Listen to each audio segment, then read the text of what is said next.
അവര് നോക്കിയാ ഞാൻ ചെയ്യുന്ന പോലെ ആവുമോ മഹി? ഞാൻ കഷ്ടപ്പെട്ടുണ്ടാക്കിയ കാശ അത് കണ്ട പണിക്കാര് തട്ടിച്ചോണ്ട് പോവാൻ ഞാൻ സമ്മതിക്കത്തില്ല. അതുകൊണ്ടാ ഓരോ കടകളിലും ഞാൻ നേരിട്ട് പോയി കാര്യങ്ങൾ അന്വേഷിക്കുന്നു.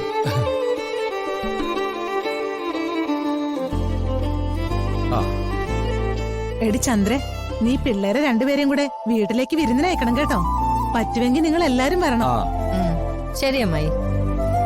നളിനിയും പൂർണിമയും കൂടെ വരണം. ഇനി നിങ്ങളെ പ്രത്യേകം ക്ഷണിച്ചില്ല എന്ന് പരാതിയൊന്നും പറയരുത്. അങ്ങനെ ഒരു പരാതിയില്ല, ഞങ്ങള് വന്നോളാം. പിന്നെ ഞാനൊരു കാര്യം മറന്നു. മഹി, നമ്മുടെ വടക്കെടുത്ത് ഗോപിനാഥനെ അറിയില്ലേ? അറിയാം. ആ ടെക്സ്റ്റൈൽസ് ഒക്കെ നടത്തുന്ന ആളല്ലേ? തന്നെ. അവന്റെ മൂത്ത മകൻ വിനയൻ വിവാഹബന്ധം പിരിഞ്ഞു നിൽക്കുകയാണ്. അവനൊരു പെണ്ണു വേണമെന്ന് കഴിഞ്ഞ ആഴ്ച കണ്ടപ്പോ ഗോപിനാഥൻ എന്നോട് പറഞ്ഞിരുന്നു. നല്ല പയ്യനാ, ഡോക്ടറാ, പോരാത്തതിന് കോടീശ്വരൻ. നമുക്ക് അവനെ നമ്മുടെ പൂർണിമയ്ക്ക് വേണ്ടി ഒന്ന് ആലോചിച്ചാലോ? പൂർണിമയ്ക്കോ? അതെ, ഇവള് ഭർത്താവുമായിട്ട് പിണങ്ങി കഴിയല്ലേ. ഇവിടെ ഒരു കുഞ്ഞുണ്ട്.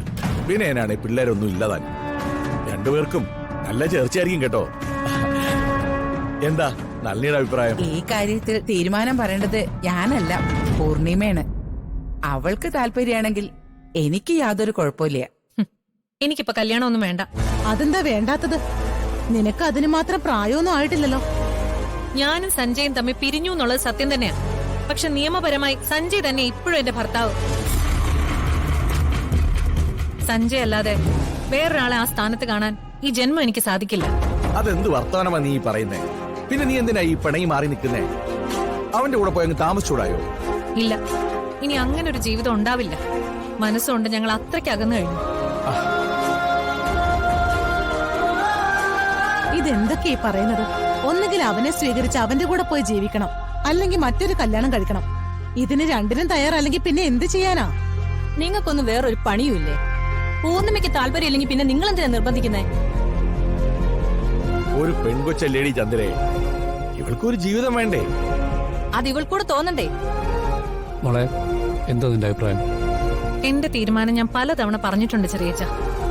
ധ്വനിമോൾക്ക് അവളുടെ അച്ഛന്റെ പേരിന്റെ സ്ഥാനത്ത് മറ്റൊരാളുടെ പേരിനി ഒരിക്കലും ഉണ്ടാവില്ല.